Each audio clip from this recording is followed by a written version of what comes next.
Saudações fãs de futebol japonês, eu sou o Thiago Cruz do Hinomaru Podcast e sim, a rodada quase perfeita para a seleção japonesa aconteceu. Vitória sobre a Arábia Saudita e ainda contamos com a ajuda da Austrália, que não venceu o seu confronto, e isso ajuda muito o Japão, que está a uma vitória da sua classificação para a Copa do Mundo 2022.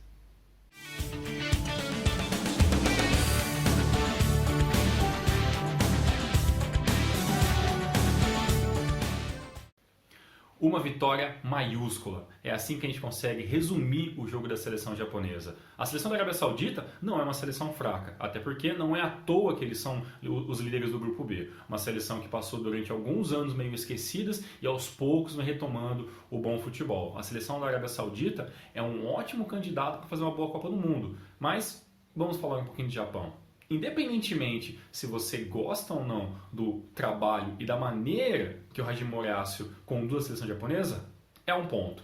Mas uma coisa a gente tem que tirar o chapéu. O jogo que ele impôs para a seleção japonesa nesses últimos dois jogos, e principalmente no jogo de hoje, funcionaram muito bem. Quando a seleção da China, o Japão já tinha feito um jogo muito ofensivo, né? Em alguns momentos o 4-3-3 do Japão era muito nítido e isso sufocou completamente o adversário.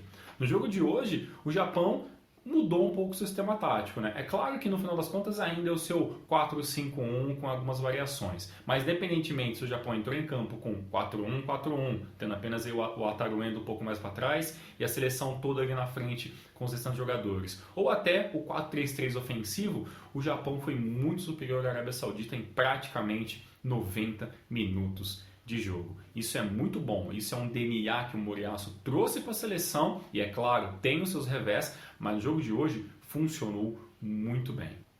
Como esse vídeo se trata de uma análise um pouco mais rápida, não dá para a gente falar sobre todos os jogadores, mas algumas coisas é muito importante a gente pontuar. O gol do Japão aconteceu só aos 32 minutos. E até lá, como eu falei anteriormente, a seleção japonesa deixava a posse de bola com a seleção da Arábia Saudita, que impunha, ou tentava pelo menos, impor o seu ritmo durante todo aquele tempo. A parte defensiva do Japão, e olha que nós estamos jogando mais uma vez com a nossa zaga reserva, funcionou perfeitamente, né? Tanto o Shogo Taniguchi ou o Koitakura pegaram essa responsabilidade e não tiveram tantos problemas assim. E muito disso, né, muito dessa facilidade que eles tiveram, teve do lado esquerdo, né? Já que Nagatomo, que foi um jogador que foi muito criticado, né, nos últimos jogos, principalmente, né, pela questão física, de jogador um pouco mais digamos, não vou dizer lerdo, mas um jogador com uma explosão menor, o Sérgio ficou muito bem colocado, até porque o Nagatomo jamais fez corpo mole na seleção, foram alvos de críticas muito pesadas nas últimas semanas. E o jogador até falou após o jogo que essas críticas são meio que um gás para ele, uma combustão a mais que faria que o Nagatomo jogasse melhor. E isso aconteceu. Nenhuma jogada pelo lado esquerdo aconteceu. E do outro lado direito, a gente tem o Hiroki Sakai, que a gente sabe que, além do poder defensivo muito bem, é um jogador que aparece muito na frente. E vocês sabem, né, que no final do jogo, né, teve uma chance muito boa ali, iniciada pelo Sakai. O meio-campo dispensa comentários, uma partida sólida do Wataru Endo, né? Morita jogando um pouco melhor, né? Criando ali um pouquinho mais de casca, né?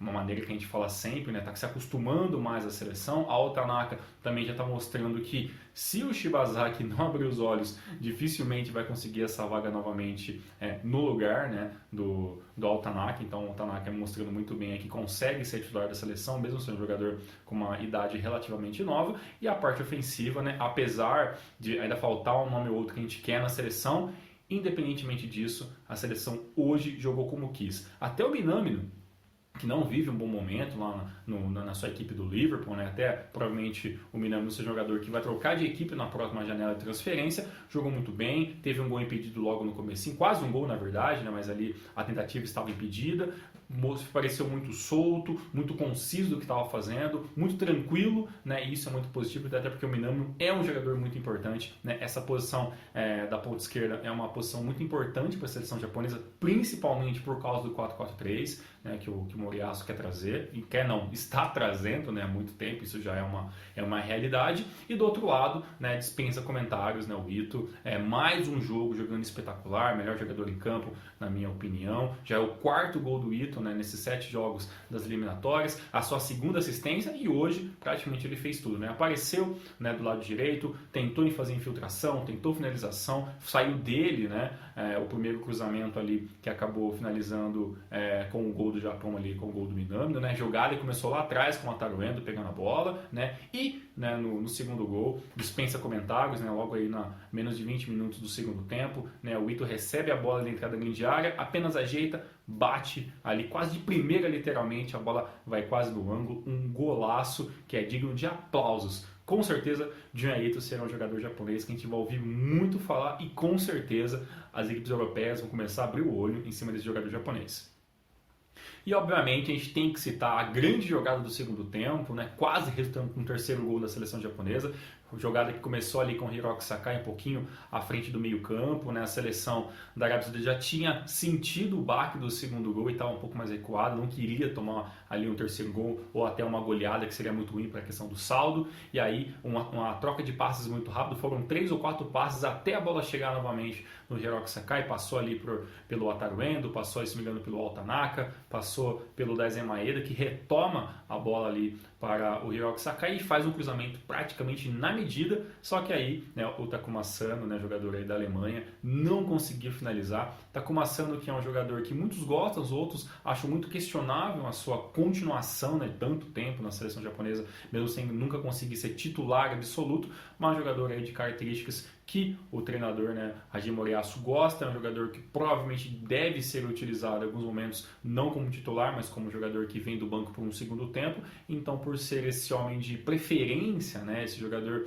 que o nosso treinador tem ali uma esperança de ser utilizado, de ser importante em algumas jogadas individuais, com certeza o Asano é esse jogador, senão não estaria tanto tempo assim sendo convocado, independentemente, né, de bons momentos ou não.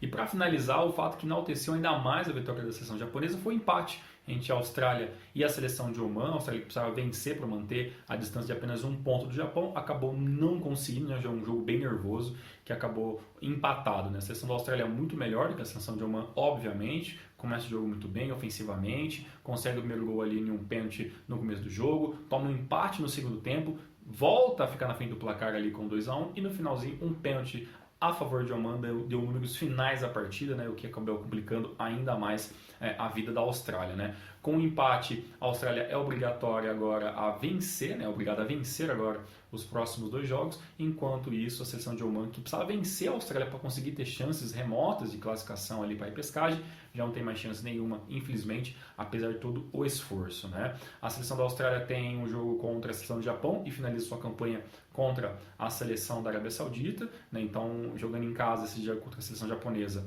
a seleção da Austrália tem que ir para frente, tem que ver o resultado, enquanto isso o Japão, né, obviamente espera esse ataque da seleção da Austrália, vai poder ter a chance de jogar um pouquinho mais recuado, esperando mais, jogando um pouco mais no erro do adversário. O Japão volta a campo no finalzinho de março, né, primeiramente contra a seleção da Austrália, e finaliza sua campanha contra a seleção do Vietnã, que venceu, né, como eu falei agora de pouco, muito bem, né, essa primeira vitória muito guerreira, a seleção do Vietnã, mas infelizmente é uma seleção muito fraca e a gente espera que o Japão vença sem nenhuma dificuldade, assim como na última rodada a seleção da Austrália venceu o Vietnã sem nenhum pudor, sem nenhuma dificuldade, foi um jogo realmente muito fácil.